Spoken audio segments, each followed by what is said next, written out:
All right, everybody, this is section one of my new public policy course, so let's go ahead and dive right on in. First off, what even is a policy? Well, the definition we're going to be using for this course is that a policy is an action or inaction taken by a figure of authority in order to attempt to solve a problem. And that's a pretty vague definition, of course. It can apply to a lot of things, and honestly, the definition of policy should apply to a lot of things. This is mostly going to be focused on public policy, which is policy created by some level of government, whether it's a local city council or the national government or some kind of state or provincial governments, whatever. Now, the kind of some of the things we have to think of when we're talking about policy and what is a policy, what isn't a policy, what are we going to study, what are we not going to study, is that first off, policy has to be kind of purposive. It has to be something that people were attempting consciously to do and accomplish. It's not just kind of the random little decisions. It's if I make a decision that I'm going to go to lunch at a certain restaurant, and then while I'm there, I happen to meet somebody who says, "Oh, you should do this," and I think, "Oh yeah, maybe I should do that." That decision to go to lunch at that restaurant isn't really a matter of policy. It just happened to be a decision that influenced what policy eventually happened. So this is just kind of the purposive. We're intending to address this problem. We're intending to do something about it. We're intending to create this policy. Now, this is the entire kind of process of going through and creating new policy or changing existing policy. This is not one little discrete decision. This is a whole series of decisions and actions and investment of time and energy that goes into creating a policy or modifying a policy or whatever. Importantly, especially in 21st century United States, this public policy is about what is actually done, not just what lawmakers or politicians say is going to get done. Because politicians say all the time, "Oh, well, I want to do this, I want to do that, I'm going to, create this new amazing policy thing." And then they never actually put forth any effort to do it. So, whether they're successful or not, the important thing is we're only looking at what they actually do to advance or change policy, not just what they say they're going to do. And then finally, policy has to be authoritative. It has to have some force behind it. It has to have some kind of power projecting the policy, right? Because I could make a policy right now that says all my YouTube viewers must go out and eat pizza for dinner. But I have no actual authority to force that, and thus my policy is not actually a policy, right? So with governments, obviously they have authority. They have the force of law. A boss at a business also has some kind of authority behind their policies. And without that authority, it's just not really policy. Now, we need to make some distinctions, especially between policy study and policy analysis. Policy study is looking at how policies are made and implemented and formed, and where the ideas come from, how the ideas get through the process, all that kind of thing. Policy analysis is about kind of examining the real world and seeing what effect those policies have in the real world. Did this policy that the state legislature passed increase crime or decrease crime? Did it increase economic output or decrease economic output or have no effect? That's all policy analysis, right? So most of this course we're going to be looking at policy study, but there will be a fair bit of policy analysis in there too, especially towards the end. We also need to distinguish between policy demands and policy advocacy. So policy demands are the people coming to the authority figures, whether that's the legislature or the boss at a company or the president or whoever, and saying, "Hey, this is a problem, do something about it." Me and my coworkers were unhappy, or crime is really high, or homelessness is a serious problem, Please do something about it. Those are all policy demands. Policy advocacy is, hey, here's a solution to the problem. This is the solution you should implement as policy. So, voting participation is down. I want to advocate for ranked choice voting, which is a big policy advocacy program that I am very much behind. So I could go to my legislature. I could go to the national legislature. I could go to some level of government and say, hey, I would really like you to fix the problem of low voter turnout by implementing this policy that I support. You should support it too. Here's why. Does that make sense? Okay. So in a very, very broad sense, and this is kind of a model, it doesn't always work exactly this way. Sometimes the steps are a little confused and a little muddled. This is kind of a as physicists would say, a perfect sphere rolling down a exact 30-degree plane where we can ignore air resistance kind of problem. Okay, this is in a perfect world. These are the steps that policies usually go through along kind of their life cycle, right? So step one is identification. We figure out what's a problem. What do we want to accomplish? What problem do we want to solve? What goal do we want to reach toward? It could be lower unemployment, could be less crime, it could be reduced noise complaints in a certain neighborhood, all the way up to, we want to send human beings to the moon, right? Step two is formulation.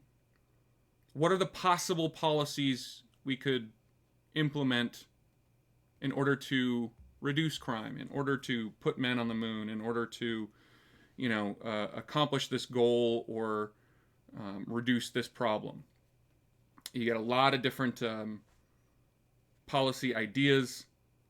You take all the different options, examine them, look at them, figure out which ones might be good, which ones might be bad. Then there's adoption. Which one are we going to choose? Which one are we going to kind of give the force of law? Which one are we going to put money towards? Which one are we going to decide on? Right? Are we going to pass? This is the step where people actually pass a law or write a new rule in the rule books or whatever. Implementation is actually carrying out that policy, right? So maybe we're going to, our problem that we've identified is high crime. Our formulation, we've come up with lots of different ways to reduce crime and get criminals off the streets. The adoption step, we passed a law that we're going to give much more money to hire many more police officers. The implementation part would be actually hiring and training those police officers and getting them out on the streets and increasing patrol rates, things like that. And then finally, that last step is evaluation. What effect did this actually have? Did it decrease crime like we hoped it would? Did it increase crime? Did it not have any discernible effect at all? We need to figure out what that policy implementation actually did. Not what it was meant to do, but what it actually did. Now, another distinction we need to kind of focus on is policy outputs versus policy outcomes, right? And this is kind of analogous to the implementation and then evaluation parts in the previous slide. So policy outputs are the actions we took because of this policy. So in my example from the previous slide, this would be the hiring increased numbers of police officers, or paying police officers better, or giving some other benefit to police officers to increase hiring, right? Policy outcomes are the effects of those policies. That would be the decreased crime, or no effect on crime, or increased crime, or whatever. Maybe it's, maybe the outcomes are still positive, but they're not what we thought. Maybe increasing the number of police officers or giving police officers better pay, maybe that doesn't decrease crime, but it does ultimately save us costs because we don't have as high of a turnover in the police department. So crime is unchanged, but we've actually reduced training and hiring costs because police officers are staying in the job longer, right? So Sometimes the policy outcomes are what you expect and how you intended them to have an effect. Sometimes they're completely different. It really kind of depends. All right. So a few other distinctions we need to make. Notice in our definition of policy, we said action or inaction. A lot of times, inaction is a deliberate choice. We are going to solve this problem by not doing something. We are going to kind of look at this issue or this problem or this policy, and we're going to not do a thing, right?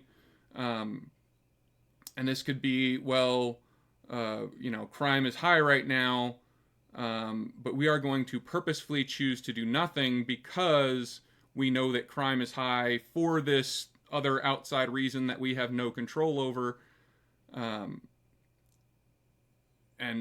any action on our part would just be wasted anyway. So we're going to specifically choose to do nothing. That is still a policy choice. Even though the ultimate choice was do nothing, that's still a policy, right? If I remove regulations, that's kind of inaction. We're stopping a previous action. That's still a policy choice, right? So remember, these policy choices and policy implementations can be either positive, i.e. action, or negative, i.e. inaction, not doing a thing, not interfering, not changing anything. There's also material and symbolic. And most of the time this is pretty obvious, but it can get a little murky, right? So material policy is something that's actually going to do something. We're going to hire more police officers. We're going to, do the Tennessee Valley Authority and hire people to do everything from tree clearing to dam building to reduce unemployment. Those are all material policies. Symbolic policies are things that aren't really expected to have a real effect. We're going to honor the contributions of people of color by naming 10 post offices after major historical figures that were people of color. That's not really expected to have a measurable effect on anything. It's merely a symbolic gesture. But sometimes symbolic gestures end up having a real effect. And sometimes material policy really kind of ends up only having a symbolic effect, right? Especially in the field of criminal justice, where a lot of times policies made by non-experts are intended to be material changes, but they don't really change anything. They kind of just become symbolic. They don't, the experts all say, well, that's not going to have any effect on anything. So just because something is intended to be material or symbolic doesn't necessarily mean that's how it ends up, right? Another distinction we need to make is public goods versus private goods. Public goods are the things we all kind of own, the things we all take advantage of, the things we all kind of enjoy in our lives. Everything from, the National Park Service to, military defense is a public good. International trade can be thought of kind of as a public good. Air quality and water quality, those are all public goods. And then private goods are, of course, the things that individuals own, right? So like my car or my house, right? And one of the big divides among kind of the traditional, liberal, conservative, left-wing, right-wing thing is that conservatives or right-wing tend to believe that government should focus merely on public goods and leave private goods alone, right? Whereas the liberals on the left tend to say, no, there are a lot of instances where we can regulate private goods or have an effect on private goods or pass policies about private goods that are entirely justifiable, right? So things like higher fuel efficiency standards for vehicles, that's an effect on a private good in order to ultimately affect a public good, i.e. air quality, right? So we're going to come back to a lot of these distinctions, but you need to keep those in mind for the rest of the kind of semester and understand kind of what all those, when I say the word policy, this is what I mean. When I say a policy outcome, this is what I mean. So this is kind of the foundation for a lot of what we're going to talk about in future episodes, in future sections. But right now, it's time to take a little break. I'll be back with you in just a moment.